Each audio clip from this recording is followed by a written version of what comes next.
That stupid gadget won't save you now, Marcus sneered, pushing me toward the basement door.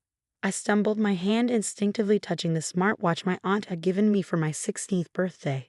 My name is Emma, and at 16, I never thought I'd be grateful for a piece of technology my stepdad had mocked relentlessly. Please, Marcus, I'm sorry, I whispered, though I wasn't sure what I was apologizing for this time. Maybe for getting an A instead of an A+ on my physics test, or for taking too long in the shower, or for breathing too loudly during his favorite TV show. With Marcus, anything could trigger his rage. Sorry doesn't cut it anymore, he growled, his fingers digging into my arm. I could smell the alcohol on his breath, stronger than usual. Mom was away at a conference, and Marcus had been drinking since noon. You need to learn respect. The basement door creaked open, revealing the dark staircase below. Our basement wasn't the cozy, finished kind with a TV room or game area. It was the stuff of nightmares. Cold concrete, no windows, and a single bare bulb that flickered ominously. Marcus had accidentally broken the bulb last week, leaving the space in complete darkness. As he shoved me forward, I pretended to stumble, using the moment to press the emergency button on my watch 3 times, just like Aunt Sarah had taught me. If you're ever in trouble, she'd said, her eyes serious, this will send an SOS with your location to me and the local police. Marcus had laughed when he saw the watch. What a waste of money, he'd said. Like anyone would want to rescue you anyway. The stairs were steep, and in the darkness, I missed the last step. I fell forward, my hands scraping against the rough concrete. Above me, Marcus laughed. Maybe a night down here will teach you some manners. The door slammed shut, followed by the distinctive click of the deadbolt. I sat in the darkness, my heart pounding. The basement air was damp and cold, carrying the musty smell of mold and forgotten things. Somewhere in the darkness, I could hear water dripping steadily. Drip, drip, drip. Like a countdown to something I didn't want to face. My watch vibrated softly. Aunt Sarah's response. Hold on, Emma. Help is coming. Stay strong. I clutched the watch close, its dim display providing the only light in the oppressive darkness. Upstairs, I could hear Marcus moving around, his heavy footsteps creaking across the floorboards. He was probably getting another drink, settling in for another night of making my life hell. He'd married my mom 2 years ago, and since then, our house had become a prison of careful steps and held breaths. Mom didn't see it, or maybe she didn't want to see it. Marcus was charming when she was around, playing the role of the concerned stepfather perfectly. Emma's been so rebellious lately, he'd say, shaking his head sadly. I'm just trying to help her stay on the right path. The right path. I almost laughed at the thought. Marcus's right path was paved with bruises I had to hide and explanations I had to invent. I'm just clumsy, I tell my teachers when they noticed my limping. I fell during soccer practice, I'd say when friends asked about the bruises on my arms. The watch vibrated again. Police are 5 minutes out. Stay quiet. I held my breath, straining to hear any movement upstairs. Marcus's footsteps had stopped, replaced by the sound of the TV blaring some sports game. In the darkness, memories of previous punishments flooded back. The time he'd locked me in my room for 2 days because I'd forgotten to take out the trash. The night he'd made me stand in a corner for hours because I'd gotten home 10 minutes late from school. Each incident carefully timed to happen when Mom was away, each bruise strategically placed where it wouldn't show. But this time was different. This time, I wasn't alone with my fear. The watch on my wrist was more than just a timepiece. It was a lifeline, a connection to people who would believe me, who would help me. Suddenly, the TV volume upstairs dropped. I heard Marcus curse, followed by the sound of heavy footsteps approaching the front door. My heart nearly stopped when I heard the authoritative knock. Police, open up. The basement felt colder as I heard Marcus's muffled voice above, probably trying to charm his way out of trouble like he always did, but the watch vibrated one final time. We've got you, Emma. Hold on. More voices joined the commotion upstairs. The sound of the front door being forced open. Multiple footsteps. Marcus's protests growing louder, more desperate. Where is she? A firm voice demanded. Who? I'm here alone, Marcus replied, his voice carrying that fake confusion he perfected. The basement, another voice said. The signal's coming from the basement. The footsteps grew closer, and I heard the deadbolt being forced open. Light flooded the stairway as the door swung wide. revealing two police officers with flashlights. "Emma?" one called out. "Are you down there?" "Yes," I answered, my voice shaky but clear. "I'm here." The next few hours passed in a blur of lights, questions, and concerned faces. The police officers helped me up the stairs, documenting every bruise, every scrape. In the harsh light of our living room, I saw Marcus handcuffed on the couch, his face twisted with rage. "She's lying," he spat. "She's just a troubled kid who locks herself in the basement for attention. Ask her mother." But this time, his words couldn't hurt me. One of the officers, a kind-faced woman named Officer Torres, was already scrolling through my watch's history. The device had been quietly collecting data for months, sudden spikes in heart rate coinciding with Marcus's disciplinary sessions, timestamps of previous basement incidents, even audio clips automatically recorded when my distress levels peaked. "Smart girl," Officer Torres murmured, looking at me with understanding eyes. "You've been documenting everything, haven't you?"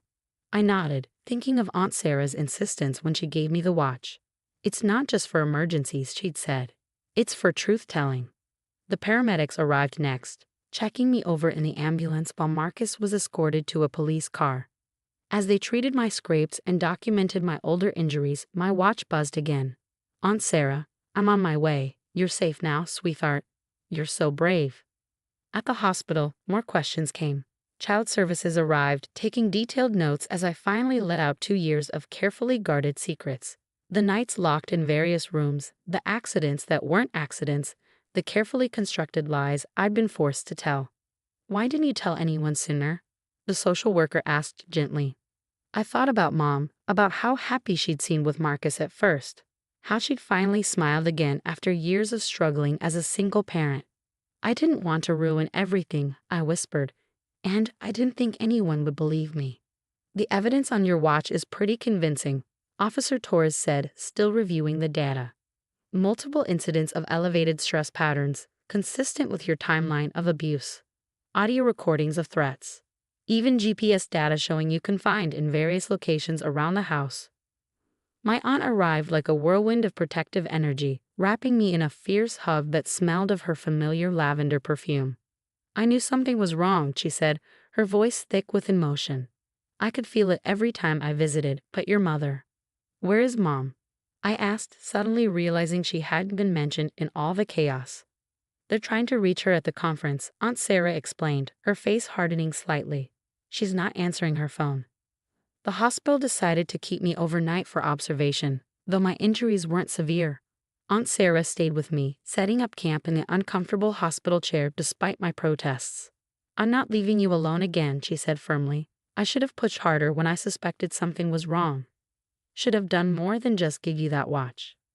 The watch was enough, I told her, touching the device that had become my silent protector. It gave me proof, made me feel less crazy when he'd tell me I was imagining things. Around midnight, Mom finally arrived, her face pale and shocked. She rushed to my bedside, tears streaming down her face. "Emma, baby, I had no idea. I'm so sorry. I should have seen it. Should have known." I wanted to be angry with her, wanted to scream about all the times I tried to hint at what was happening.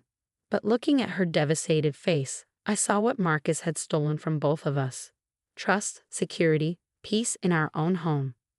"Mrs. Sullivan," Officer Torres interrupted gently, "we need to discuss some things. Your daughter's watch has provided extensive evidence of ongoing abuse. There will need to be an investigation." Mom's face crumpled further, but she straightened her shoulders. "Of course. Whatever you need. Emma comes first now. She should have always come first." As they talked in the hallway, Aunt Sarah squeezed my hand. "You know what happens now, right?" I nodded, feeling oddly lighter despite everything. "He can't hurt us anymore."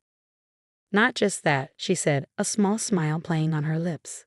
"That watch, it did more than save you from the basement.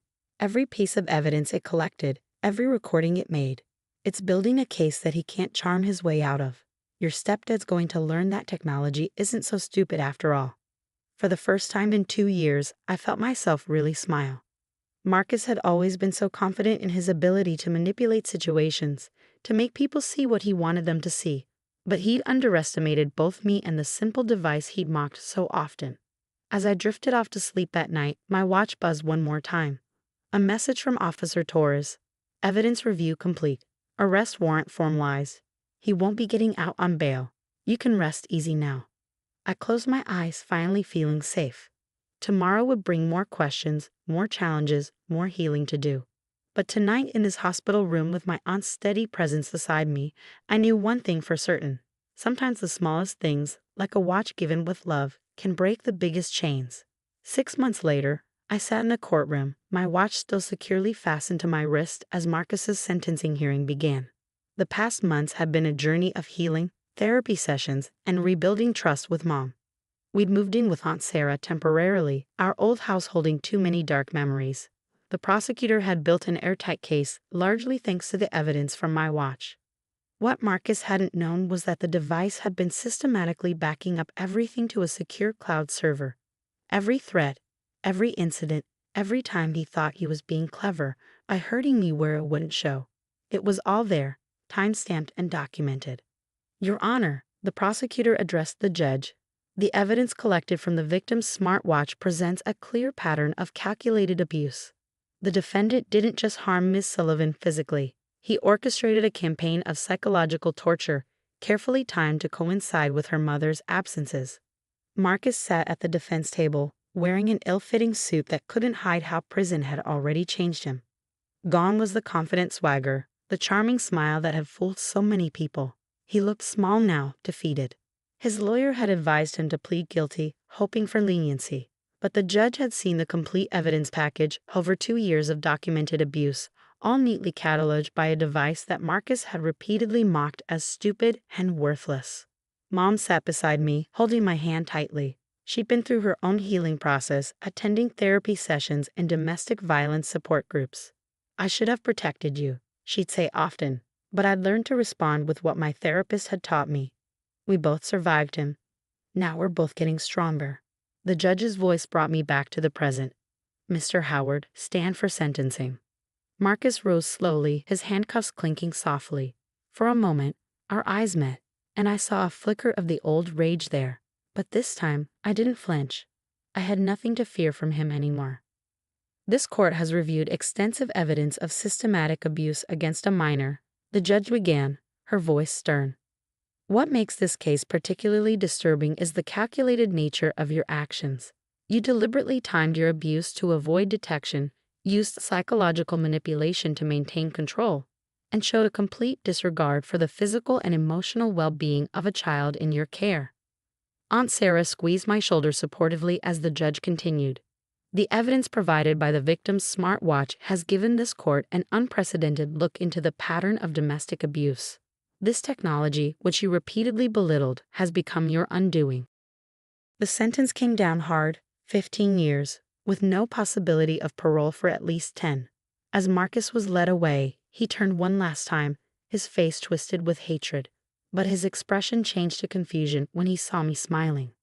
I held up my wrist, making sure he saw the watch that had ended his reign of terror. It wasn't the same one. Aunt Sarah had bought me a newer model after the police kept the original as evidence. But it represented the same thing: freedom, safety, and the power of being believed. Outside the courthouse, reporters waited with cameras and questions. My story had gained attention, not just because of the abuse, but because of how it was discovered. Tech magazines wanted to interview me about using smart devices for personal safety. Domestic violence organizations reached out about incorporating similar technology into their protection strategies. How does it feel? One reporter asked. Knowing your watch helped bring your abuser to justice. I thought carefully before answering. It feels like validation. For every kid who's ever tried to tell someone about abuse and wasn't believed. Technology can't lie or be charmed. It just tells the truth.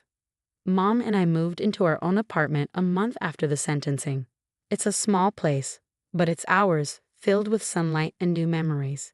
My watch sits on its charger by my bed each night, no longer needed for protection but kept as a reminder of survival.